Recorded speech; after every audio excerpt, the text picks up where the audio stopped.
I need to say space where I can get toxic. Go crazy. See, tsunami, for fuck's sake, not tsunami. Nobody at all trusts Kyle. Everybody thinks she's a fucking lunatic. Every single person that's met her, who's seen her in a chat, thinks Kyle is a fucking lunatic. And these are the people that you're saying rally around. These people.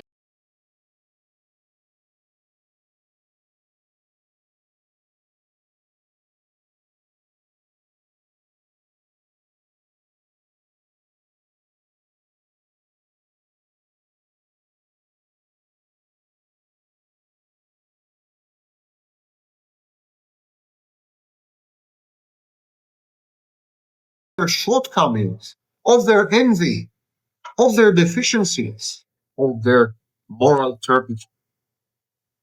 Than emotional.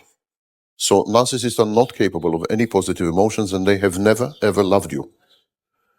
And yet, at some point during the relationship, most of you, if not all of you, have convinced yourselves that the narcissist does love you, or did love you, or is capable of love, or maybe you were the first to have triggered love in the narcissist, the rescuer-savior complex, you know.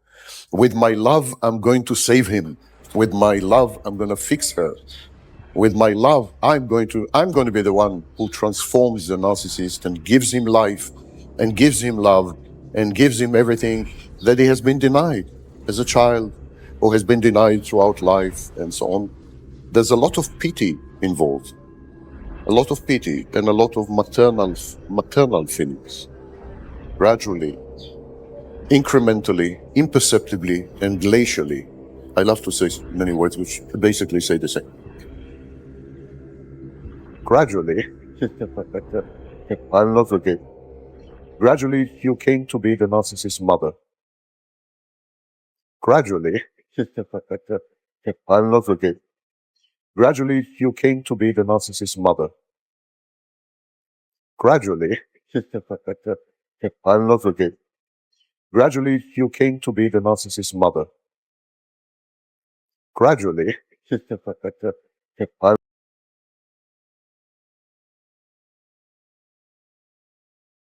shift feels like when you are the woman in the situation. Now, I want to be very clear here. Like I say, the experience that I gave obviously was in a non-consensual scenario, right? And I talked about the vacancy in the eyes. I talked about, it's a very visceral experience. And I know this can make people feel really uncomfortable, and it does call for maturity, this conversation.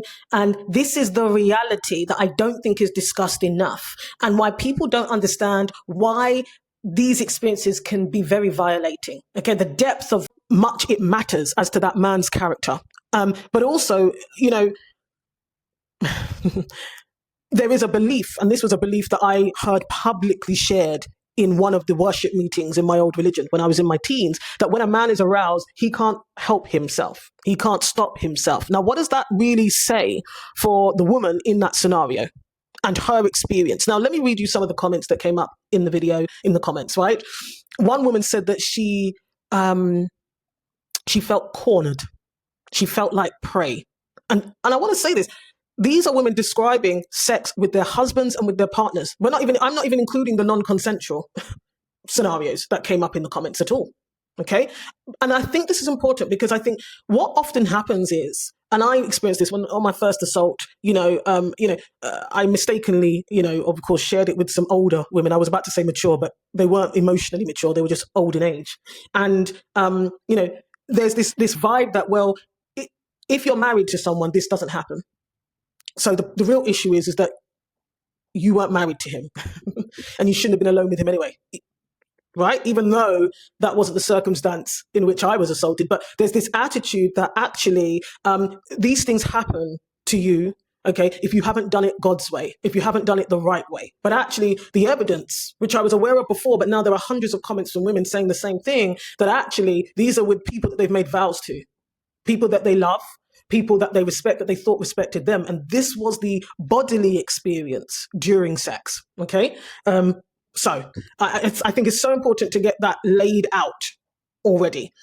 Again, not to demonize men. I'm talking about the practical, often body experience when it comes to intercourse and penetration specifically. And as I say, that was validated when I started to hear the stories of men who are intimate with other men.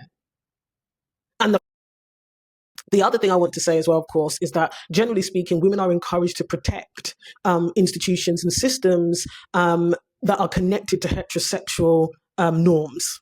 Okay, shift feels like when you are the woman in the situation. Now, I want to be very clear here. Like I say, the experience that I gave obviously was in a non-consensual scenario, right?